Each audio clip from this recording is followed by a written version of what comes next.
Hello, wonderful people, vegan runners, barefoot runners, ultra runners, whoever happens to be watching. Mom, hello. Very happy to say and glad to report that the new Xero Scrambler Low trail shoe was the perfect shoe for my toughest A race this year, the Rim to River 100 at the New River Gorge National Park in West Virginia, November 4th and 5th. Got the buckle and the shoes with the Michigan logo on the bottom, Michelin logo, were absolutely perfect. Before going any further, a little housekeeping. I purchased the Xero Scramblers, but oftentimes I get complimentary Xero shoes as a wear tester in return for an honest review. And here is what the buckle looks like when it's not upside down. I've been an affiliate partner with Xero Shoes since before they were called Invisible Shoes. So most of their 14 years, I've been trying to help them out with their marketing. And if I'm lucky, I'll be eternally grateful if you use my affiliate link to enter the Xero Shoes website and make a purchase. More about the Scrambler. The outsole for tough trail conditions is the best yet, in my opinion, from Xero Shoes. It has the best grip on wet trails. I honestly don't remember if they market this as water resistant or waterproof, but at my 100-mile race, I went through quite a few mud puddles and water puddles. My feet remained warm and dry the entire run. I believe we were down into the low 30s at the coldest. And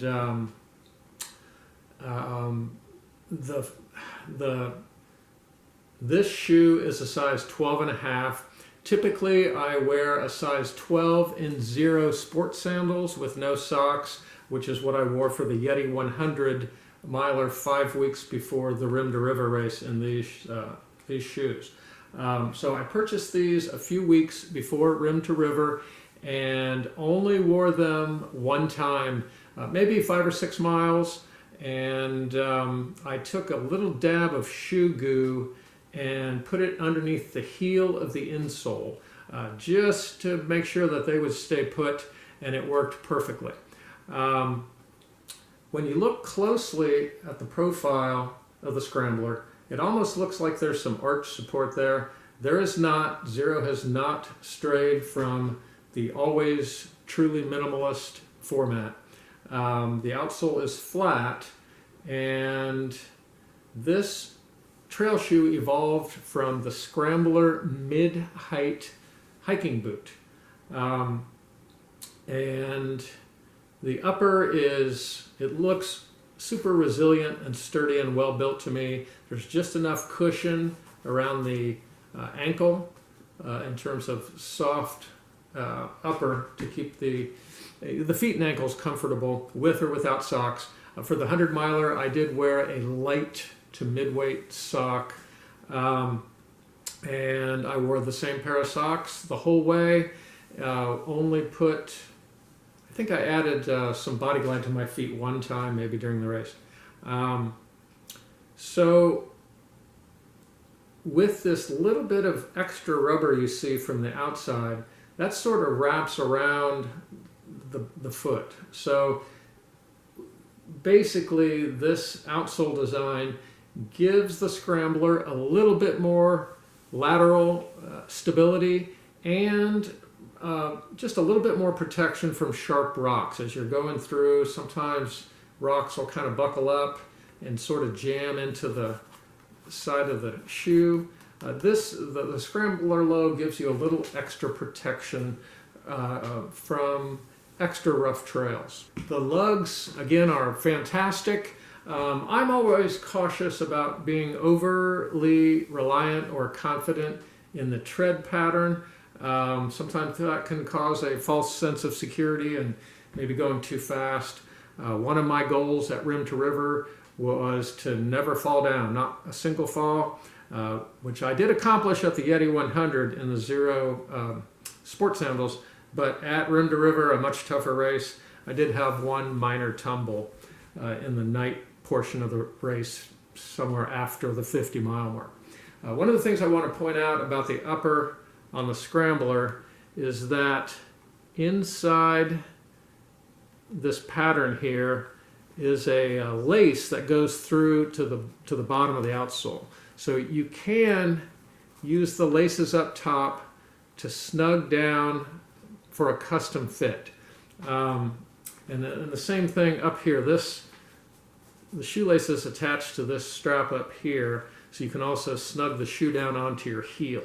Personally, I wear my ultra running minimalist shoes as loose as I can get them, and that way, as my feet swell after a marathon or 50 miles, there's still plenty of space inside. And now the extra half size up allows me to run down hills or anywhere on a 100-mile course without any excessive rubbing on my toes. And I did in fact get through Rim to River with, as usual, no blisters, no issues whatsoever. The only suggestion I have for Xero shoes on the Scrambler Low trail shoe is to add some reflective material here or here, wherever, on these, because virtually every long trail race has some road portion to it. There are typically vehicles around somewhere on streets, park roads, parking lots, and with the headlamps and waist belt lamps that we wear on the trails, it would just be nice to have the shoes lighting up for safety reasons. 100 miles in these Xero Scrambler Lows. Actually, it was 103 because I got lost. That was easy. Just a little bit more on Xero shoes. The well-worn pair of Xero Z-Trail sandals that I wore for all of the Yeti 100 were fantastic. Of course, the Scramblers for the Rim to River 100. But what I wore after both of those races was the incredibly comfortable, although currently sold out, Xero Pegaso. Unbelievably lightweight, kind of a warm wool-like upper. It just wrapped around my swollen feet. Super thin outsole. Just incredibly comfortable for what little walking I did after the race and the morning after, and for the drive home. In addition to getting both of those 200-milers done for this year, those were the two bucket list races, I did have an incredible opportunity to crew Harvey Lewis for the first 53 yards or hours of the Big Dog's Backyard Ultra World Championships down in Tennessee at Lazarus Lake's house, at Gary and Sandra Cantrell's place. Got this shirt from Harvey and this hat. So thank you, Harvey, for that. And just a quick plug for the power of plant-based nutrition. I was solo crewing Harvey for the first time after 3 years being at that race to help out. And of course, Harvey's been a very long-term vegetarian and now long-term 100% vegan plant-based athlete. And bottom line is he won again.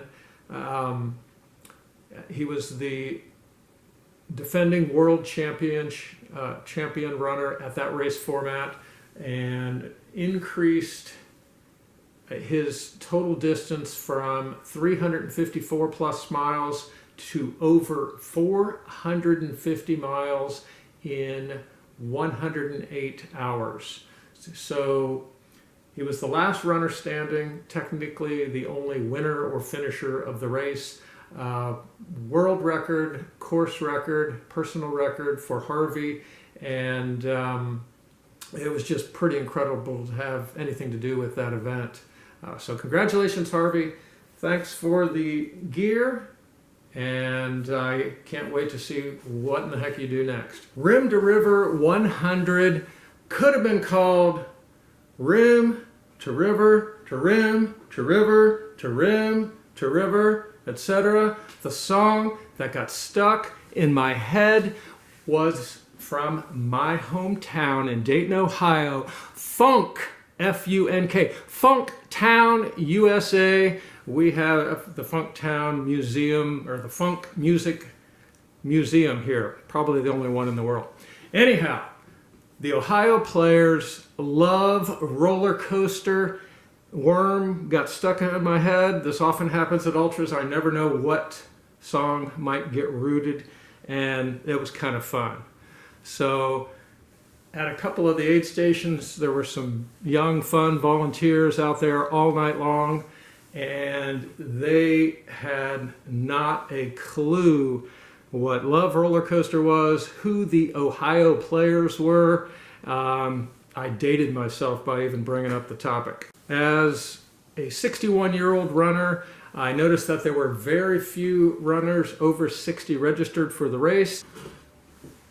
Your love is like a roller coaster, baby, baby. I wanna ride. Ooh, ooh, ooh, ooh. Love roller coaster. Love roller coaster. Say what? Ooh, ooh, ooh, ooh. Makes me want to go run some hills right now.